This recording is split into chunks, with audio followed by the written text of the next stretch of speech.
नमस्कार दर्शक बंधु आपण को आम चैनल को स्वागत। पवित्र इंदु पूर्णिमा व भाद्रव पूर्णिमा उपलक्षे आपण को अनेक अनेक शुभेच्छा और शुभकामना। आजिर भिडियोटी समस्त सिंह राशि व्यक्ति विशेषों बहुत गुरुत्वपूर्ण रही कारण आपणक राशि हेउछि चंद्रग्रहण।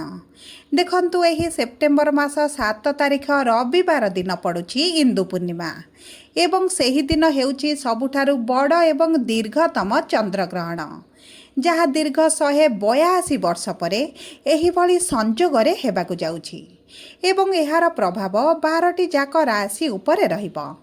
4टी राशि उपरे शुभ प्रभाव रहिबो एवं 8टी राशि उपरे अशुभ प्रभाव पड़िबो। किंतु आपणक सिंह राशि रे कौन प्रभाव रहिबो ताहा जानिबा पई आपण आम सह भिडियोर शेष पर्यंत जोड़ी होई रुहंतु एवं निजर व्यस्त बहुल समय मध्यरु मात्र 10 मिनिट समय आपण निज पई दियंतु। देखंतु दर्शक बंधु आपणक सिंह राशि रे वर्तमान शनिकर अढ़ई चलीछि एवं शनि एबे आपणकर वक्री स्थिति रे रहिचंती। तेणु करी एही चंद्र ग्रहणटी आपणक जीवन रे बहुत अधिक प्रभाव पकाइबो।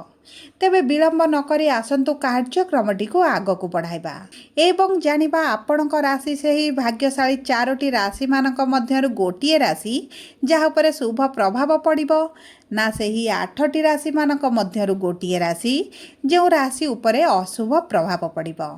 किंतु भिडियोटी को आरंभ करने पूर्वर जदि आपणकर भी सिंह राशि होइथाए एवं आपण भी ईश्वर को आंतरिक भक्ति एवं विश्वास करती तेबे भिडियोटी को लाइक करंतु। कमेंट बॉक्स रे जय जगन्नाथ जय माँ लक्ष्मी अवश्य लिखि दियंतु। ता सहित आपणक मन रे जहाँ भी प्रश्न रही जहाँ भी द्वंद्व रही आपण कमेंट बॉक्स रे लिखि जणांतु। आमे आपणक प्रश्नर उत्तर देबा पई यथा संभव प्रयास करिबु। देखंतु विलंब हेले मध्य आपणक प्रश्नर आमे निश्चित उत्तर देबु।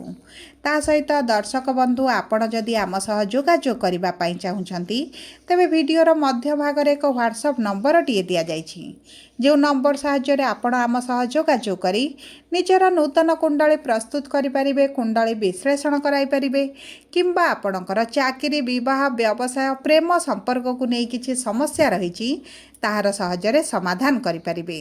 सेतिपई आपण आम सह जोड़ी होई रुहंतु एवं व्हाट्सएप नंबर माध्यम रे आम सह जोगाजोग करंतु। एबे आसंतु कार्यक्रमटी को आगकू बढ़ाइबा एवं जानिबा आपणक राशि रे एही चंद्र ग्रहण परठारु किभଳି प्रभाव पड़िबा पई जाउछि। किंतु ता पूर्वर जानिबा आपणकर एही सिंह राशि रे ग्रहण दिन नवग्रहंकर स्थितिटी किभଳି रहिबो।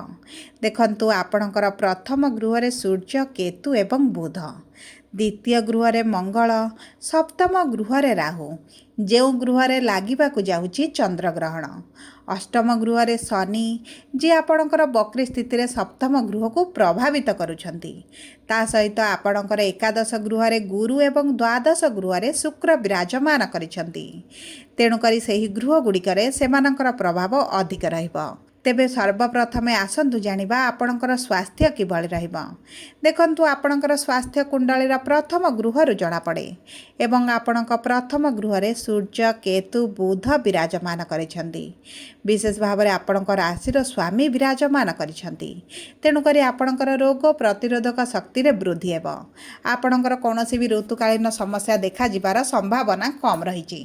ता सहित आपणकर जदि पूर्वर किछि स्वास्थ्य समस्या थिला सेथिरे मध्य धीरे धीरे आपण आराम अनुभव करिवे। किंतु आपणकर जेहेतु केतु प्रथम गृह रे अछंती आपण टिके मानसिक स्तर रे असुस्थता अनुभव करिवे, चिंतित रहिबे। आपणक संपर्क को नै विशेष भाव में आपणकर चिंता बढ़िबो कारण आपणकर सप्तम गृह रे चंद्रग्रहण हेबो। तेणु करी आपणकर मानसिक चिंता बढ़िबा सहित आपणक मन रे बहुत गुड़े संदेह द्वंद्व घूरी बुलिबा कारणरू आपणकर शारीरिक स्वास्थ्य मध्य प्रभावित हेबो। एही समय मध्य आपणकर चर्म जनित समस्या समस्याटी बढ़ी पारे। जदि भी आपण पूर्वर चर्मजनित समस्या पीड़ित अच्छा यह बढ़ी पारे किंबा आपणकर जदि यही भली समस्या किछि नाही तेबे आपणकर बाहरी बार मध्य संभावना अछि।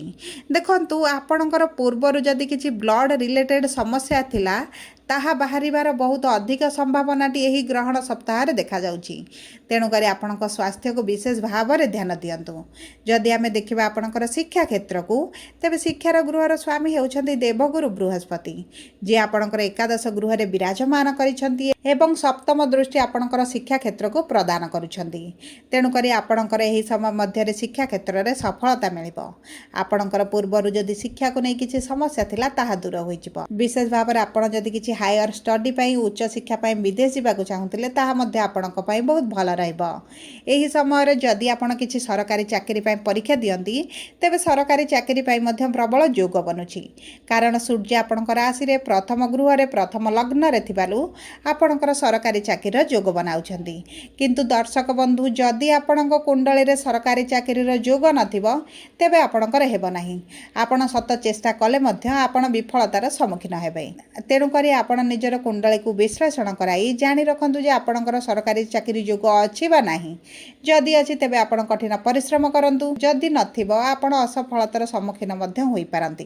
एही समय मध्य रे जदि आपण कोनोसी व्यवसाय आरंभ करिबा पई चाहुचंती तेबे मध्य आपणक पई भल रहिबो। जदि आमे आपणक प्रेम संपर्क को देखिबा तेबे देखंतु आपणक संपर्क को नै आपणक टिके अधिक सचेतन रहिबाक पड़िबो। कारण आपणक संपर्क रे किछिटा समस्या देखा देई पारे। जदि आपणक प्रेम संपर्क रे आपणकर किछि मन भितर संदेह द्वंद्व रहउची तेबे आपण सठिक भाव अन्वेषण न करी कोनोसी नकारात्मक चिंताधारा को मन भितर को आनंतु नाही। सब परे जदि आमे आपणकर विवाहर योग को देखिबा, वैवाहिक संपर्क को देखिबा तेबे आपणकर विवाहर योग कुंडलीर सप्तम गृह जना पड़े एवं सही सप्तम गृह रे हेबा पई जाउची चंद्र ग्रहण। एही समय मध्य रे एही सप्ताह मध्य रे आपणक विवाह पई कोनोसी भी शुभ योग बनु नाही। जदि आपणकर सिंह राशि एवं आपण विवाहर योजना रे रहिछन्ती तेबे देखंतु सेप्टेम्बर 15 परे बा एही ग्रहण सप्ताहर शेष परे आपणकर विवाह पई भल योग बनिबो। एही ग्रहण सप्ताह बा एही सेप्टेम्बर 15 परे आपणक विवाह पई भल योग बनिबो। कारण गुरुंकर नवम दृष्टि रहिबा सहित सूर्य आपणक द्वितीय गृह को गोचर करिवे। तेणुकरी दर्शक बंधु जदि आपणकर सिंह राशि होइथाए एवं आपण विवाहर योजना रे अछंती तेबे आपणकर एही सेप्टेम्बर अधारु सेप्टेम्बर मध्य भागरु बा अक्टोबर मास परठारु आपणकर विवाह पई भल प्रस्ताव आसीबो। कारण देखंतु आपणकर जेहेतु गुरुंकर दृष्टि रहउची सप्तम गृह रवि सुदु गुरु सुदु आपणकर पाहि जाउची। किंतु आपणक कुंडली रे गुरुंकर स्थिति जदि उत्तम थिबो एवं आपणकर रवि सुदु गुरु सुदु पाहुची कुंडली रे कोनोसी दोष रहि नाही तेबे आपणकर एही समय मध्य विवाह निश्चित भाव रे होई जिवो। जदि आपणकर एते शुभ संयोग परे मध्य विवाह रे अर्चना आसुची, विवाह प्रस्ताव आसु नाही, कोनोसी ना कोनोसी कारणवशतः विवाह रे बाधा विघ्न देखुछंती एवं आपणक मन पसंदर प्रस्ताव आपणको मिलुनी तेबे मन रखन आपणक कुंडली रे गुरु पीड़ित अछंती। आपण किछिटा सहज उपाय करी गुरुंक ठारू शुभ फलाफल प्राप्ति करिवे। जदि आमे देखिबा आपणक वैवाहिक संपर्क को तेबे आपणक वैवाहिक संपर्क पई एही चंद्र ग्रहणटी बहुत अधिक प्रभावित करिवो।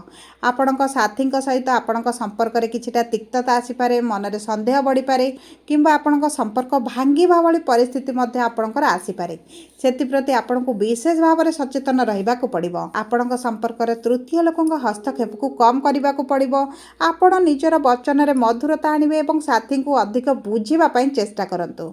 जदि भी आपणक मन रे किछि संदेह रहउची, द्वंद्व रहउची, संपर्क को नै आपणक मन रे प्रश्नवाची अछि तेबे आपण एहाको वार्तालाप करी मध्य समाधान करि परिबे।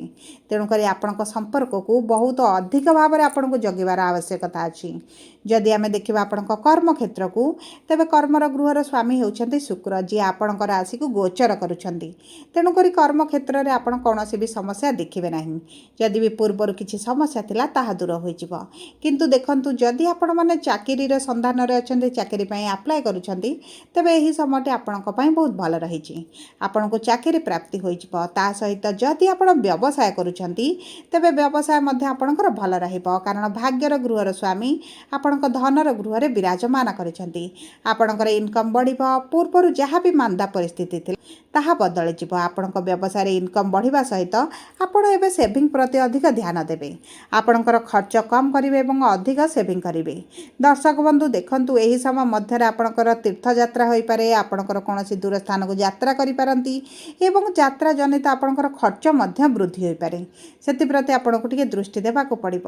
ତା ସହିତ ଏହି ସମୟ ମଧ୍ୟରେ ଆପଣ କୌଣସି ପାର୍ଟନରସିପ୍ ବିଜନେସ୍ କରିବା ପାଇଁ ଯଦି ଚିନ୍ତା କରୁଛନ୍ତି ତେବେ ଏବେ ଆପଣ କରନ୍ତୁ ନାହିଁ। ଏହି ସମୟଟି ଆପଣଙ୍କ ପାଇଁ ସଠିକ୍ ରହିନି। ଆପଣଙ୍କର ଏହି ଗ୍ରହଣ ସପ୍ତାହ ଯିବା ପରେ ଆପଣଙ୍କ ଶୁଭ ସମୟ ଆସିବା ପରେ ଆପଣ ଯାଇକି ଯେକୌଣସି ବିଜନେସ୍କୁ ଆରମ୍ଭ କରିବା ପାଇଁ ଚିନ୍ତା କରନ୍ତୁ। ଦେଖନ୍ତୁ, ଶନିଙ୍କର 2.5 ସହିତ ଆପଣଙ୍କର ପାର୍ଟନରସିପ୍ ଗୃହରେ ଯେହେତୁ ଚନ୍ଦ୍ରଗ୍ରହଣ ହେଉଛି ଆପଣଙ୍କ ପାଇଁ ଏହା ବହୁତ ଖରାପ ପ୍ରଭାବ ପକାଇବ। ସବୁ ପରେ ଦେଖନ୍ତୁ, ଅଶୁଭତ୍ୱକୁ ଦୂର କରିବା ପାଇଁ ଆପଣ ସେହି ଚନ୍ଦ୍ରଗ୍ରହଣ ଦିନ ସନ୍ଧ୍ୟା ସମୟରେ ନିଜର ଦୁଆର ମୁଣ୍ଡରେ ଏକ ସୋରିଷ ତେଲର ଦୀପଟିଏ ଅର୍ପଣ କରନ୍ତୁ ଏବଂ ସୂର୍ଯ୍ୟ ଅସ୍ତ ପରେ ସନ୍ଧ୍ୟା ସମୟରେ ଚନ୍ଦ୍ରମାଙ୍କର ବୀଜ ମନ୍ତ୍ର ପାଠ କରନ୍ତୁ। ତା ସହିତ ଚନ୍ଦ୍ରଗ୍ରହଣର ପରଦିନ ଆପଣ କିଛି ଖାଦ୍ୟ ଦାନ କରନ୍ତୁ। ଏହା ଆପଣଙ୍କ ପାଇଁ ବହୁତ ଅଧିକ ଶୁଭଦାୟକ ରହିବ। ଯଦି ଆପଣଙ୍କର ସିଂହ ରାଶି ହୋଇଥାଏ, ଭିଡ଼ିଓଟି କିଭଳି ଲାଗିଲା କମେଣ୍ଟ ବକ୍ସରେ ଲେଖି ଜଣାନ୍ତୁ। ଯଦି ଆପଣଙ୍କ ପ୍ରିୟଜନଙ୍କର ସିଂହ ରାଶି ହୋଇଥାଏ, ଭିଡ଼ିଓଟି ତାଙ୍କ ସହ ସେୟାର କରନ୍ତୁ। ଯଦି ପ୍ରଥମ ଥର ଆମ ଚ୍ୟାନେଲକୁ ଆସିଛନ୍ତି, ଚ୍ୟାନେଲଟିକୁ ସବସ୍କ୍ରାଇବ୍ କରନ୍ତୁ। ପାଖରେ ଥିବା ବେଲ୍ ଆଇକନକୁ ପ୍ରେସ୍ କରନ୍ତୁ। ଧନ୍ୟବାଦ।